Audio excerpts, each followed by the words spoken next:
If you're listening to this late at night, with the lights off, you might want to turn them back on. Because basements aren't scary when they're empty. They're scary when they aren't.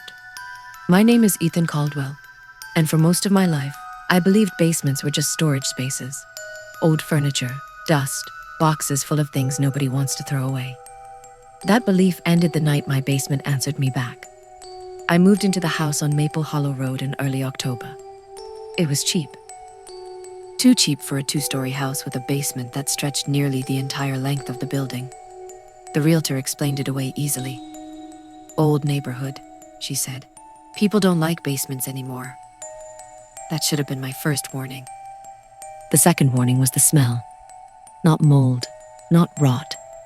Something stale, like air that hadn't moved in years. The basement door was at the end of the kitchen hallway, painted white. No lock, no window, just a single metal handle that felt colder than the rest of the house. I didn't open it during the first week. I told myself I didn't need the basement. I unpacked slowly. I slept with the TV on, and at night, I could swear I heard movement beneath the floor. Not pipes, not settling wood. Footsteps, slow, careful, like someone pacing. The noises always started after 1:17 a.m. I checked the time every night because it happened exactly then. 3 sounds, a dull thump, a dragging scrape, and finally, a soft knock. From below, I called a friend, Lucas Morrow, and laughed it off. Probably mice, he said. Mice don't knock, I replied. He went quiet. I didn't sleep much after that. On the 4th night, the knocking changed. It wasn't random anymore. It was rhythmic. 3 knocks. Pause.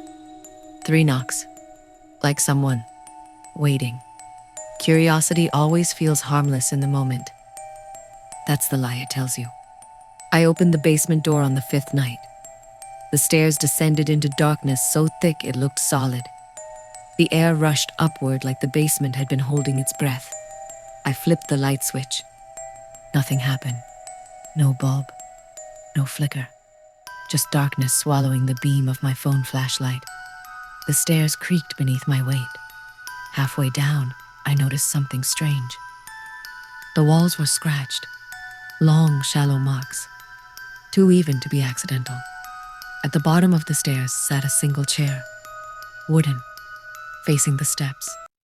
It hadn't been there before. I know that for a fact. I didn't go back down that night. Instead, I set up my phone to record audio near the basement door while I slept. At 1:17 a.m., the recording picked up the knocks. Then something else. Breathing. Slow. Wet. Right against the door. And then a whisper. Not loud enough to understand, but clear enough to know it wasn't my imagination. The next morning, I played the recording for Lucas. He stopped smiling halfway through. That's not an animal, he said. No, I agreed. It's not. I spoke to my neighbor, Mrs. Harriet Lorne, a woman who'd lived on Maple Hollow Road for over 40 years. When I mentioned the basement, her hands tightened around her coffee mug. You shouldn't go down there, she said.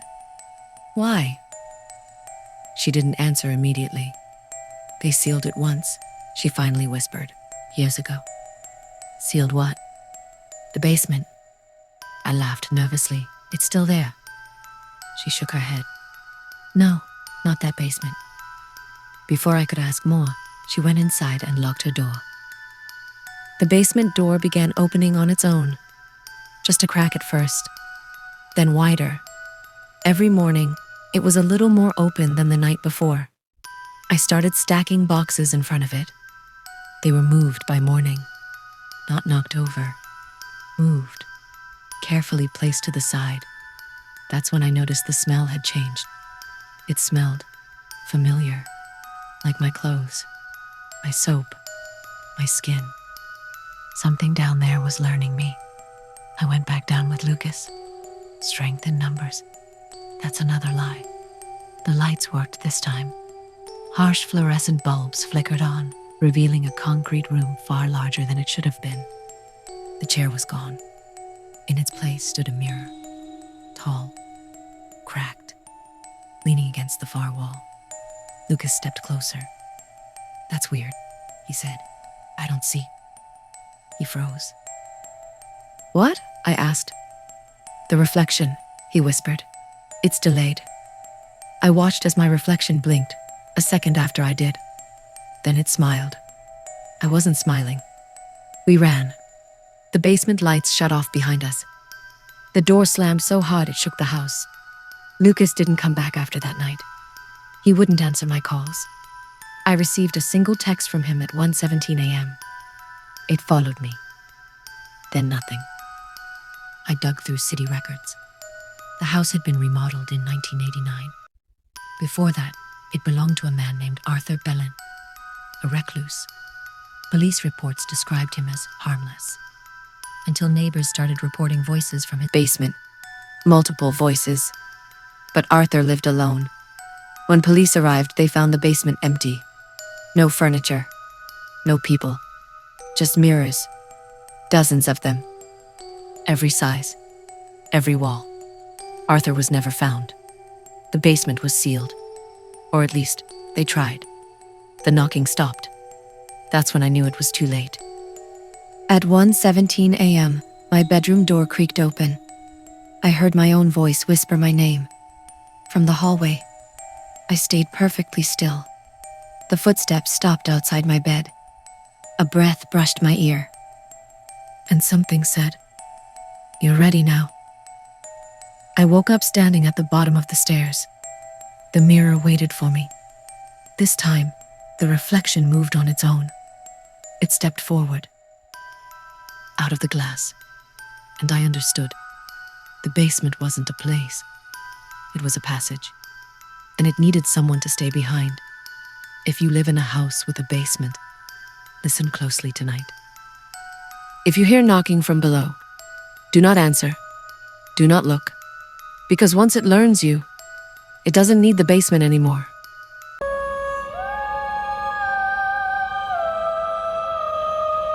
If you're listening to this at night, and your house has a basement, pause the video.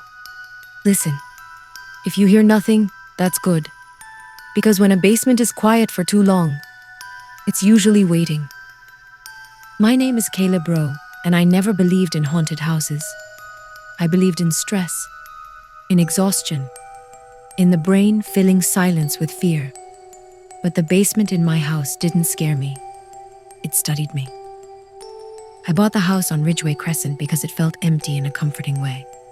No traffic noise, no nearby neighbors, no history I could find online. The listing said, "Unfinished basement, recently cleaned." That detail stuck with me. Basements don't get cleaned unless someone's been using them. The real estate agent, Monica Pell, rushed through the basement tour. Concrete walls, single hanging bulb, no windows. The air felt colder there, not damp, not moldy, just still, like it had been holding its breath. "Most people don't spend time down here," Monica said, already halfway back up the stairs. I followed her without asking questions. That was my mistake. The first sound came on the third night. Not a bang, not a scrape, a shift, like weight moving on concrete. It came from directly below my bedroom. I checked the time. 12:58 a.m. I told myself it was the house settling. But houses don't settle with rhythm. That night, I dreamed I was standing at the top of my basement stairs, listening to someone breathe in the dark. When I woke up, my bedroom door was open. I always sleep with it closed. I created a rule without realizing it. I wouldn't go into the basement at night. During the day, it felt manageable, harmless, just concrete and boxes left behind by the previous owner. At night, the staircase looked deeper, longer, like the bottom step was farther away than it should be. The bulb down there never flickered. It glowed steadily, too steadily, as if it was always on, even when I wasn't looking. I noticed the first change on a Tuesday morning. A cardboard box had shifted. not fallen, not collapsed, moved 6 inches to the left. The next day, a chair had turned, facing the stairs. I tried to laugh it off, but I started taking photos before bed. By Friday, I had proof. Small changes, intentional changes, always oriented toward the staircase, always facing upward. I met my neighbor, Thomas Ivor, while bringing in groceries. He stared at my house longer than necessary. "Basement guy, huh?" he said. "What?" He shook his head. "Never mind." I pressed him. His voice dropped. "That house doesn't like lies," he said. "That's all I know." I laughed nervously. "Houses don't—" "It'll let you stay," he interrupted, "as long as you don't pretend." "Pretend what?" He finally looked at me. "That you're alone." On my phone was a video recorded at 1:11 a.m. I didn't remember filming it. The video showed the basement stairs, from the top. The camera didn't move. For 3 minutes, nothing happened. Then something spoke. My voice, flat, calm. "I'm coming down." The video ended. I didn't sleep that night. The stairs changed. I know how that sounds, but I counted them. 12 steps on move-in day. 14 by the second week. No new construction. No missing steps. Just more. And every time I stood at the top, I felt the same sensation. Like someone was standing just behind me, waiting for me to go first. I finally spoke to it, not intentionally. I was tired, angry, alone. "I know you're down there," I said. The words echoed. Then came the response. Soft, measured, perfectly timed. "So are you." The mirror appeared against the far wall. Tall, narrow, cracked just enough to distort faces. I didn't bring it down. It hadn't been there before. When I stepped closer, my reflection didn't copy me immediately. It watched first. Then it smiled. I hadn't. Hidden behind a loose panel, I found a notebook. Belonged to Elliot Marr, the previous owner. The pages were filled with observations. It knows when I lie. It waits when I'm honest. It doesn't want bodies. It wants certainty. The final entry. "If you read this, it already knows you better than I did." The questions started. Not spoken aloud. Felt. Did I lock the door? Was I really happy here? Why did I avoid mirrors? Every time I lied to myself, the basement responded. Footsteps. Movement. Objects rearranged. When I admitted the truth, even silently, it went quiet. Satisfied. The basement door was open. The light was off. The air upstairs felt heavier. In the hallway mirror, I saw someone standing behind me. Same face. Different posture. Relaxed. Like it belonged there. The basement isn't haunted. It's hungry, but not for people. For honesty. It feeds on the parts of you that you hide. The doubts, the fears, the thoughts you never say out loud. It grows stronger the more you deny them. And once it knows all of you, it doesn't need you anymore. I stood at the top of the stairs. "I know what you are," I said. The basement replied. "And I know what you pretend to be." The steps stretched downward. The mirror waited.